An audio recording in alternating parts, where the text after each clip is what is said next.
সুপ্রিয় দর্শক, আপনারা দেখছেন অরিজিনাল চাকের মতো কিভাবে গাছ থেকে মধুর চাক কেটে নিয়ে এসে মধু বিক্রি করতেছে। বটতলা বাজার, মোবাইলের নাম হচ্ছে মুখলিসুর রহমান। এটা হচ্ছে ভাঙ্গামোড় দুলের মিল, বটতলা বাজার, দুলের বটের তল, সেই ভাইরাল জায়গা। আর এটা নেওয়া হচ্ছে আমাদের এই যে বাদশা ভাইয়ের জন্য। উনি মানে স্বাস্থ্যগতভাবে অনেকটা হ্যাংলা পাতলা হয়ে গেছে, এই জন্য ওনার বিয়ে সাথে কিচ্ছু হচ্ছে না।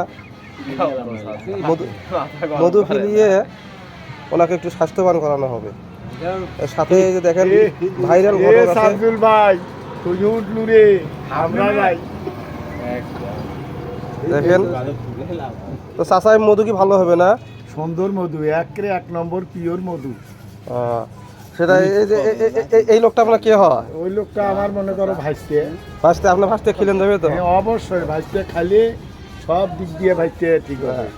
না, আপনার ভাজতে সব কিছু ঠিক আছে, কিন্তু একটু শরীরভাবে দুর্বল। খাইলে খিদে লাগে না, ঘুমাইলে আবার চোখে দেখে না, এরকম একটা অনেক প্রবলেম আছে তো, ওনার জন্যই আর কেটে নেওয়া। হ্যাঁ ভাই, সবাই একটু বাদশা ভাইয়ের জন্য দোয়া করবেন। সমস্যা নয়, উনি খুবই সুন্দর মনের মানুষ, উনি অনেক ভালো মানে মানুষের সঙ্গে সৎ ব্যবহার রক্ষা করেই চলেন। দোয়া করবেন উনি যেন ভালোভাবে নিজের জীবনকে অতিবাহিত। দেখুন দেখেন মধু থেকে মম কীভাবে আলাদা করা হচ্ছে। এখান থেকেই কিন্তু মম তৈরি হয়, এই চাকের এই যে অংশটুকু দিয়ে। চাকের মম দিয়ে দেশ চলবি, তোমার হলে আলগা নাটকের কথা। সবাইকে ধন্যবাদ।